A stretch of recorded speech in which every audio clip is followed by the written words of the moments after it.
الذين يؤمنون بالغيب ويقيمون الصلاة ومما رزقناهم ينفقون والذين يؤمنون بما أنزل إليك وما أنزل من قبلك وبالآخرة هم يوقنون أولئك على هدى من ربهم وأولئك هم المفلحون۔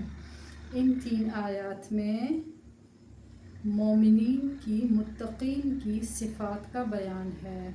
ہم نے اس سے پہلے آیت پڑھی الف لام میم ذالک الکتاب لا ریب فیہ ھدی للمتقین، کہ یہ کتاب یعنی قرآن مجید، اس میں کوئی شک نہیں، یہ ہدایت کا ذریعہ ہے متقیوں کے لیے۔ ہم نے بڑے تفصیل سے پڑھا پچھلے درس میں کہ متقین جو تقوی سے بنا ہے، تقوی کا کیا معنی ہے؟ تقوی مین ڈرنا اور بچنا اور اپنے نفس کو ان ضرر رساں چیزوں سے محفوظ کرنا، بچانا جو آخرت میں نقصان دہ ہوں۔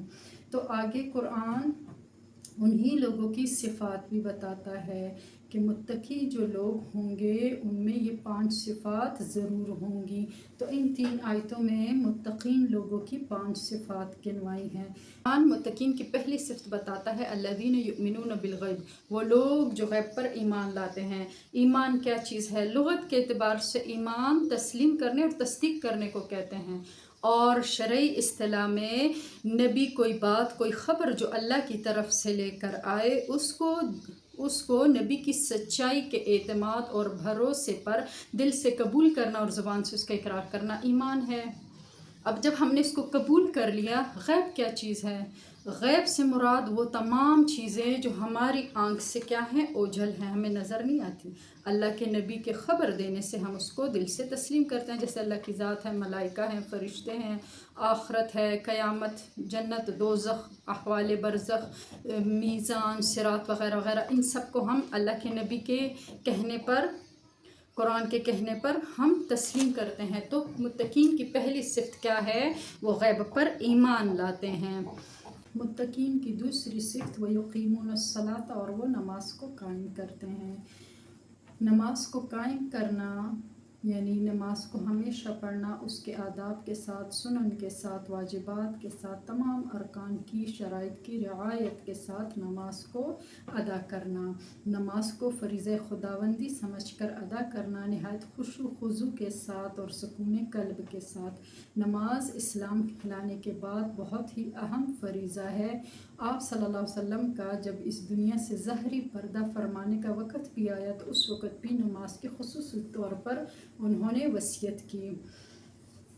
تو متقین کی یہ صفت ہے کہ وہ کیا کرتے ہیں؟ غیب پر ایمان لاتے ہیں اور نماز قائم کرتے ہیں۔ قرآن متقین کی تیسری صفت بتاتا ہے وَمِمَّا رَزَقْنَاهُمْ يُنْفِقُونَ، کہ ہم نے جو ان کو رزق دیا اس میں سے وہ خرچ کرتے ہیں۔ رزق کے معنی لغت اور ڈکشنری کے اعتبار سے بہت وسیع ہیں، جیسے مال، اولاد، دولت، ثروت، علم و حکمت، فہم و فراست، صحت، قوت، جوانی، یہ عقل، یہ سب جو ہیں ہر قسم کی نعمت اس آیت کے تحت آ جاتی ہے۔ اور اس کو خرچ کرنا ایسے جیسے کہ کسی کے پاس علم ہے، وہ اپنے علم کے ذریعے دوسروں کی مدد کرتا ہے، کسی کے پاس حکمت ہے اور فہم و فراست ہے، مخلصانہ مشورہ دے کر دوسروں کی مدد کرتا ہے، کسی کے پاس کوئی اور ہنر ہے، وہ اس کو خرچ کر کے دوسروں کی مدد کرتا ہے۔ یہ سب اس آیت کے تحت خرچ کرنے میں شمار ہوں گے۔ اور جہاں پر تعلق ہے مال خرچ کرنے کی اللہ کے راہ میں، تو اللہ تعالیٰ نے اس کے ساتھ قسمیں بھی مقرر کر دی ہیں، جیسے کہ ہم زکوٰۃ مفروضہ ادا کرتے ہیں، جیسے ہم صدقہ فطر ادا کرتے ہیں، جیسے ہم صدقات اور خیرات ادا کرتے ہیں، دوسروں کی مدد کرتے ہیں، جیسے کہ ہم مصارف جہاد میں خرچ کرتے ہیں، جیسے کہ ہم مصارف حج میں خرچ کرتے ہیں، خواہ وہ اپنے واسطے ہو یا کسی اور کے واسطے، اور جیسے کہ ہم اوقاف کے معاملات میں خرچ کرتے ہیں، مسجد بنوانی ہے، مدرسہ بنوانا ہے، یا اس کا کوئی کام کرنا ہے، یا جیسا کہ ہم نفقات واجبہ کے مصارف میں خرچ کرتے ہیں۔ نفقات واجبہ یعنی اہل و عیال پر خرچ کرنا، یہ بھی کیا آ جاتا ہے؟ اللہ کے راستے میں خرچ کرنے کے تحت آ جاتا ہے۔ اور اس میں بھی قرآن وَمِمَّا لگا کر اس طرف اشارہ کرتا ہے کہ سارے کا سارا خرچ نہیں کرنا، اس میں سے بھی کچھ حصہ خرچ کرنا ہے، تو متقین کی یہ صفت ہے کہ اللہ نے ان کو جو رزق دیا اس میں سے وہ اللہ کے راستے میں خرچ کر. تو متقین کی چوتھی صفت بتائی کہ والذین یؤمنون بما انزل الیک وما انزل من قبلک، یعنی متقین جو ہیں وہ اس کتاب پر، قرآن مجید پر بھی ایمان لاتے ہیں جو آپ کی طرف اتری، اور اس سے قبل جتنی کتابیں آسمانی اتر چکی اس پر بھی وہ ایمان لاتے ہیں.